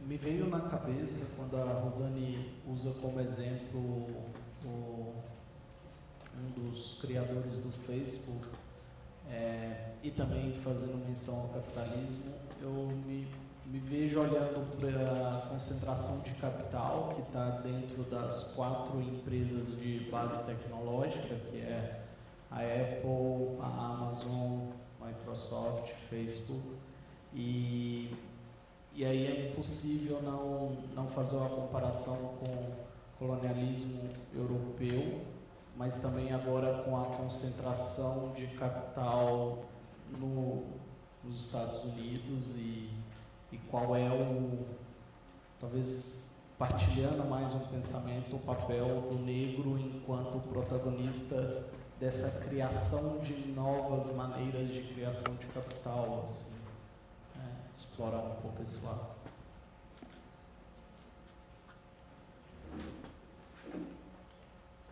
Acho que podemos devolver aqui a palavra. Você não pode começar? Eu acho que as duas perguntas, elas têm uma semelhança. Assim, é o grande desafio. Eu começaria dizendo, um pouco para a gente se situar também em termos de diagnóstico. Eu gosto muito de uma frase do Benjamin, que ele diz o seguinte, que o capitalismo ele coloniza tudo, ele só não coloniza aquilo que a gente tem de mais estranho. Né? E eu costumo brincar que é bom a gente preservar as nossas esquisitices, porque é apenas a esquisitice, aquilo que a gente tem de fato de mais estranho, que resiste a qualquer forma de padronização, de reprodução de série. Por que eu estou começando a minha resposta com isso? Porque eu acho que quando você pergunta como é que a gente enfrenta, né? Como é o seu nome? Maria Eduarda. Maria Eduarda. Essa questão da comercialização dos corpos negros, né? E por extinção de grupos historicamente discriminados, para além da representatividade, eu acho que a sua pergunta ela se desdobra em duas questões. Uma é o que a gente está também entendendo por representatividade. Se representatividade for só numérica, né? Ela pode ser prejudicial, né? Tem que ter negro e mulheres negras em todo lugar. Agora, acho que, por outro lado, a ideia da representatividade de uma sociedade falida como essa não nos deixa muita possibilidade de dizer que isso também é algo dentro dessa perspectiva de humanidade que não deve ser negado a gente. Eu estou dando um exemplo porque houve muitas críticas em relação ao Obama, que eu acho uma experiência extraordinária, um dos melhores presidentes que os Estados Unidos tiveram, mas porque Obama não fechou o OTAN, porque Obama isso, porque Obama aquilo. E aí eu costumo dizer, quando tem um homem negro na presidência, tem que ser o mais radical e o mais esquerdista, né? E aí eu acho que outras pessoas reconhecem com aquela anomalia de que Obama e a esposa são figuras extraordinárias. Eu não estou querendo... A mesma coisa quando o Temer, ele instaura um governo, aquele ministério, e muita gente diz assim, nossa, mas tem mulher negra no ministério? Eu dizia, olha, eu espero que tenha. Mas como assim? O cara é golpista. Eu falei, eu quero crer que tenha negros de direito no Brasil. Então, se a gente também, não numa lógica, e eu estou entendendo, eu acho que eu entendi a sua pergunta, mas eu acho que é só um pouco para a gente ponderar que quando a gente está falando de representatividade de grupos historicamente discriminados, o nosso olhar é que esses grupos só podem representar o lado mais radical ou da esquerda ou do bem comum, que não podem ser capitalistas. Eu questiono muito isso, porque se é humano... Eu brincava novamente na oficina dizendo que o branco pode tudo. E aí o que define a humanidade da branquitude é isso, pode ser tudo, o branco pode até ser ladrão. E a nós é cobrado, tem uma cobrança tão terrível, né? E está tudo certo, né? Sem ladrão, está tudo certo. E a gente é muito cobrado. Agora, o que eu acredito, e aí eu acho que a sua, Maria, sua pergunta é muito importante para a gente pensar, para a gente dar mais uma volta do parafuso, eu acho que a gente só contrapõe, a gente só pode contrapor uma comercialização dos nossos corpos, não decretando uma não comercialização dos nossos corpos. A gente só pode não decretar uma não comercialização dos nossos corpos se junto a essa reivindicação a gente reivindicar por uma sociedade comunista, socialista. Ninguém está fazendo isso. Se a gente não está fazendo isso, significa dizer que os nossos marcos estão no mundo capitalista, tentando fazer esse mundo um pouco menos terrível. Ora, a confrontação capitalista que eu dizia inicialmente era um pouco como é que a gente questiona os valores do capital a partir dessa perspectiva. Agora, eu acho que o desafio da comercialização dos corpos não é em comercializar ou não comercializar. Olha, a gente tem Pantera Negra, gente, Hollywood, Marvel, né? Mas por que Pantera Negra foi importante, né? Que é isso, tem que deslocar o olhar, alguém tem que ceder, vai ter só preto mesmo, heroína. E a gente viu quais foram os lugares dos personagens brancos. Mas foi Hollywood, foi Marvel, mas, né? Só que quando é a gente que não pode, agora eu acho, porque eu acho que a grande discussão, quando a gente pensa a dissidência de corpos, eu ia falar dissidência, eu sou a rainha da redundância. Esses corpos dissidentes é como nessa lógica comercializável do comércio, esse corpo ele pode se impor no mundo a partir de uma perspectiva que o direito de existir dele importa, sabe? E aí isso pode ser exercido numa Rede Globo, pode ser exercido aqui no Valongo, pode ser exercido em mídias alternativas, pode ser exercido no cinema alternativo como Hollywood.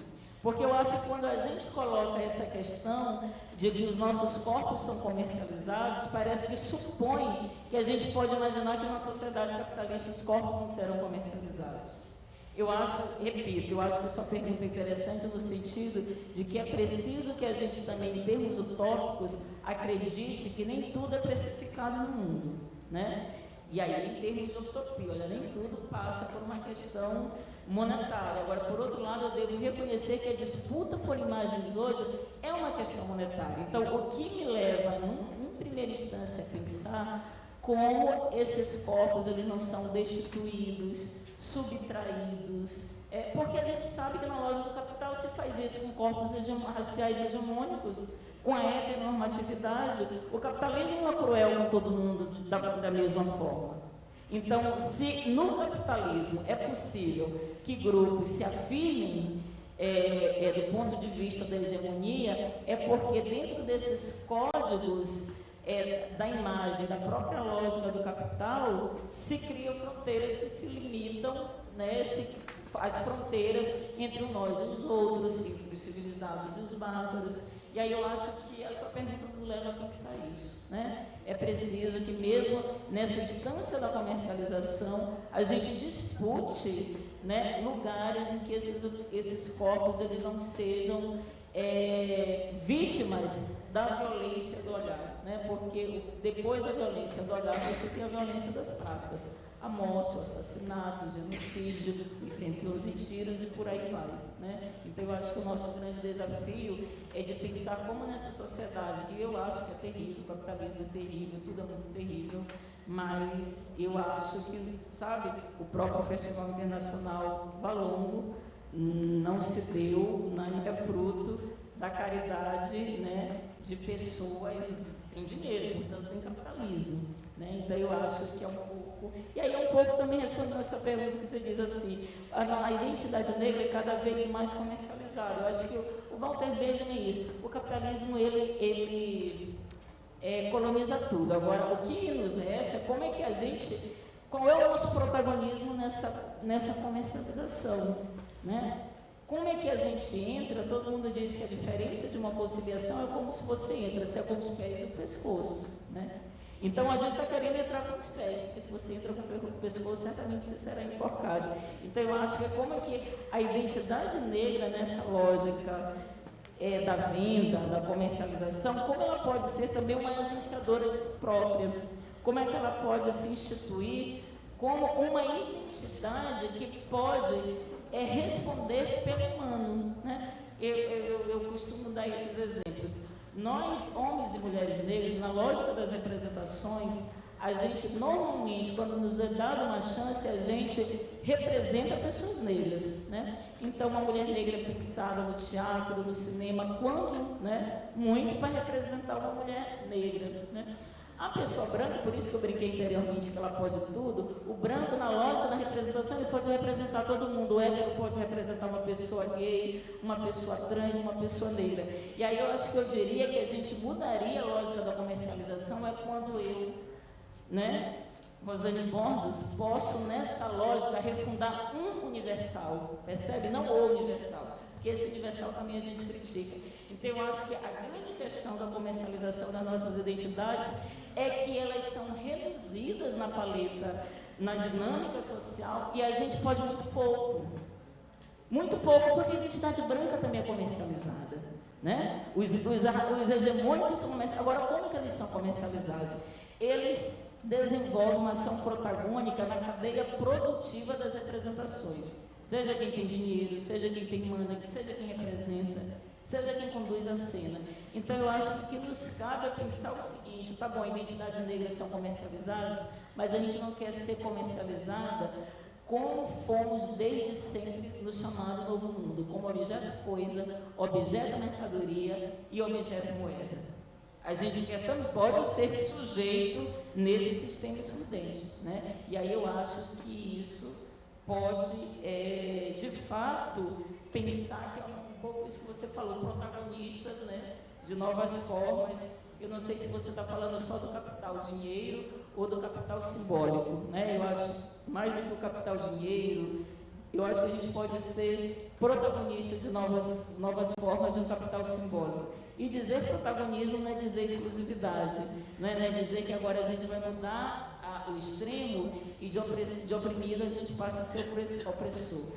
É ser protagonista, repito, é a possibilidade de pessoas negras poderem representar o que a gente chama de humano. A gente não representa, né? Tanto que quem sintetiza a humanidade são pessoas brancas. Eu acho que o nosso grande desafio é isso. Quando uma pessoa indígena puder olhar um cinema, uma apresentação teatral, uma performance de uma mulher indígena e dizer, poxa, eu saí tocada, porque o que aquela mulher indígena diz respeito a todos os meus problemas enquanto mulher branco-negra. Quando eu olhar uma pessoa indígena representando e digo, nossa, como aquela mulher indígena soube trazer o problema da etnia Mapuche, eu estou reduzindo a ela, dizendo que ela só pode trazer um problema de gênero e da etnia dela, coisa que não acontece com as pessoas brancas. Elas representam o mundo e quando elas representam a miséria e a alegria do mundo, o que, é que a gente diz? Que aquele problema é de todos, que aquele problema é universal. E é isso que a gente não quer mais. A gente também pode refundar um universal.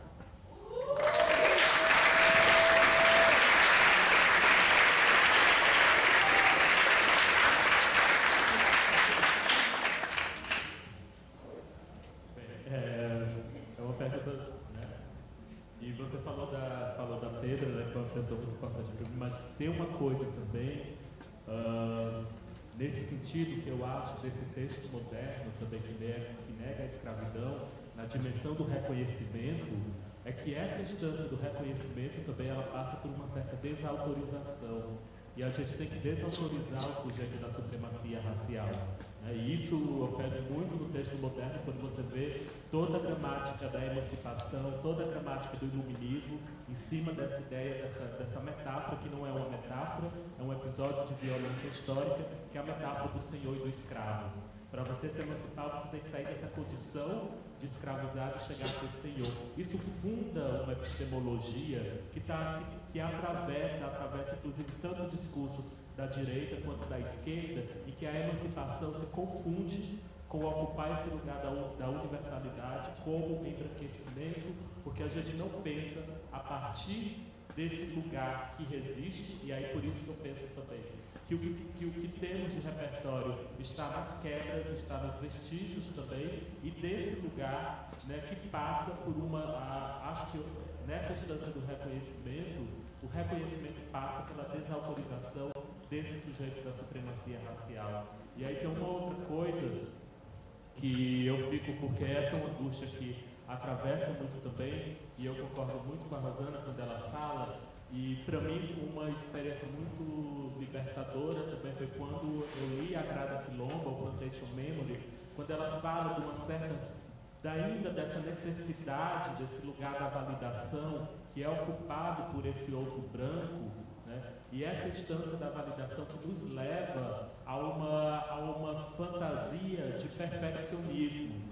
Perfeccionismo diante de episódios que não são nada razoáveis. O racismo não é razoável, né? Isso é um problema, né, compartilhando essa experiência, já passei por muitas coisas dessas. O racismo não é razoável, então a gente se cobra muito, e para mim a leitura da Grada foi libertadora, que ela disse, a gente sempre fica se cobrando, eu podia ter dado aquela resposta, eu podia ter feito daquele jeito. Gente, a gente tem que devolver, isso não é razoável. Então, o meu grito, a minha porta batida, eu não vou mais, não quero conversar com você, isso é a resposta. Não existe resposta razoável.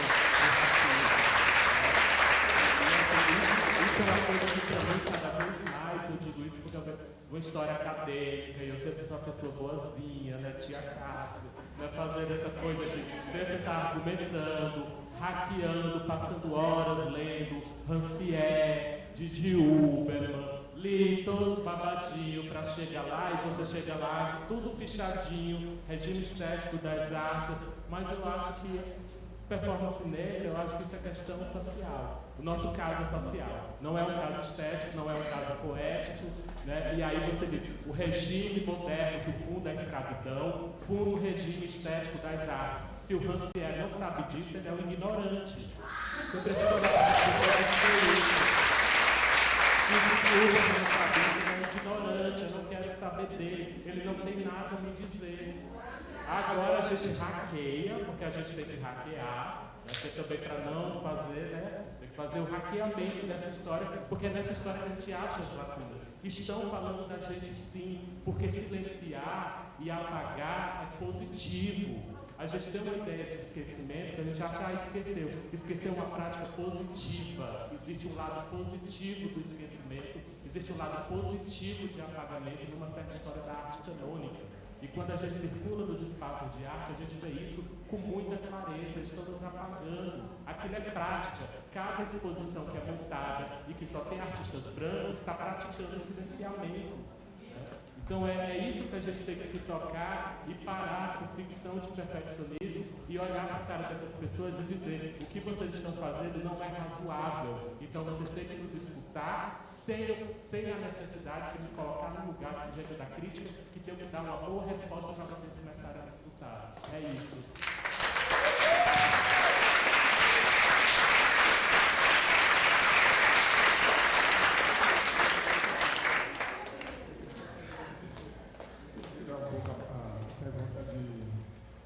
Eu acho que vivemos num mundo capitalista, né, e ninguém é obrigado também a vender seus corpos, mas eu acho que não é impossível a gente conseguir fazer o que a gente quer, mas eu acho que uma das saídas por exemplo, o que acontece muito na Bahia hoje, né, as pessoas se agruparem e fundar suas companhias, tentar fugir desses sistemas que querem nos enquadrar, que querem nos deixar burros, babaca, ou que se enquadram numa ordem hegemonicamente branca. Então, eu acho que a gente tem que estar burlando. É como eu citei aqui a história do carnaval. Né? Tinha esses meninos fidéis, como Roda Pátria, que já fez, que recusou a dar lugar ao branco, e que até não vou sair para segurar a corda no carnaval para vocês. Ele botava a história da Bahia no carnaval, mas só que a consciência, eles não têm a consciência, né? Vão ainda segurar rindo e alegre, porque é uma coisa lúdica, brincar com o elétrico. Então, é um problema que também tem a ver também com a questão da educação, mas eu acho também, é o que vários grupos vêm fazendo, eu fiz também, me apoiar em outros e em outras e tentar conseguir os nossos objetivos. Eu acho que é mais ou menos isso por aí, entendeu? O que eu posso falar sobre isso.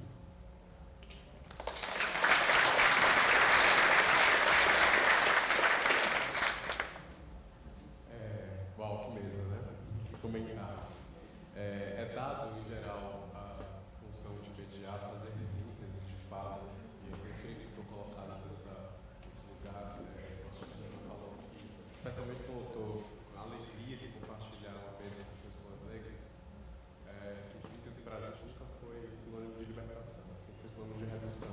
Então não há nada a ser sintetizado, a gente tem que trazer pluralidade de ideias, pluralidade de visões.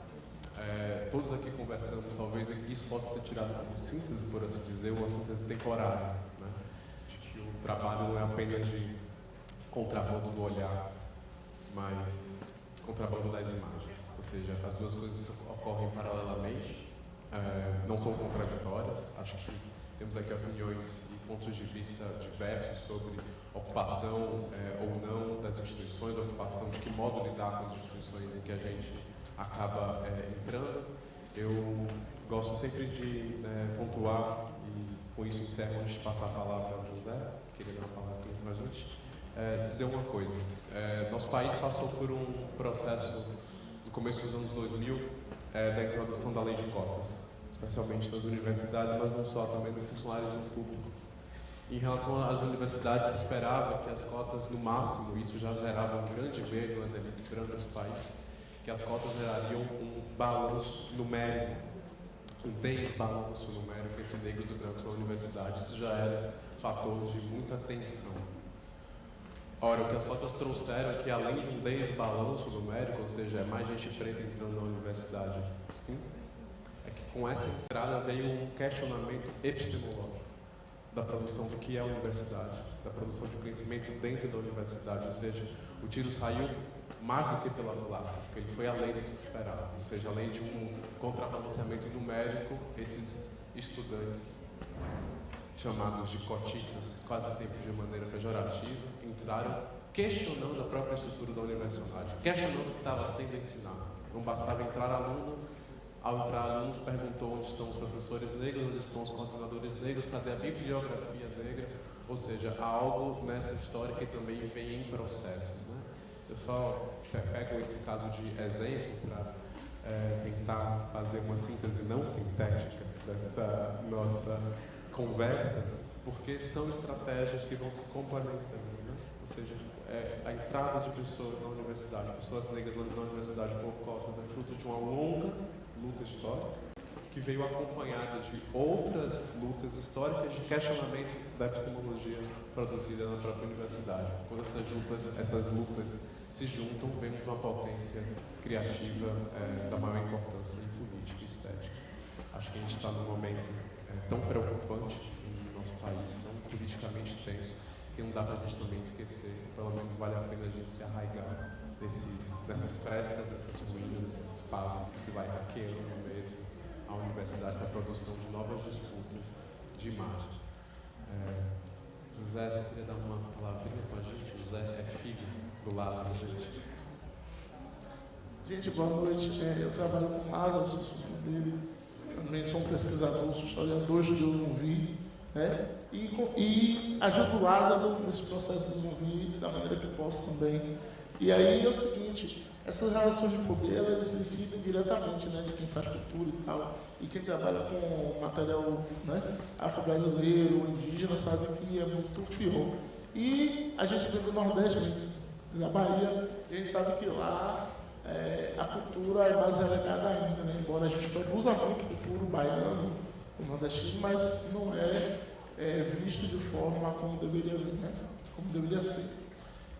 Só em relação à campanha, vamos salve a memória do povo negro, que a gente está construindo a campanha é digitalizar o acervo, para a gente poder disponibilizar, para as pessoas verem e tal. E aí a gente está no processo de lançar a campanha, está na benfeitoria, mas acho que essa semana ela vai estar liberada. E aí quem puder curtir a página do Zumbi Arquivo, no Facebook e no Instagram, tudo junto, Zumbi Arquivo Fotográfico. Mas a gente vai estar pedindo ao pessoal do aluno também para estar publicando na página. E se vocês puderem adicionar a gente no Instagram, seria bacana.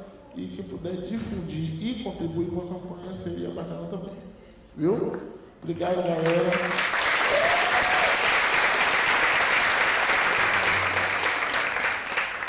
Bom, gente, vamos encerrar, já está também no horário um pouco mais tarde. Essa foi a mesa que finaliza esses 3 dias de festival, um festival ímpar, eu acho. Todo mundo aqui saiu transformado, todo mundo aqui saiu tocado.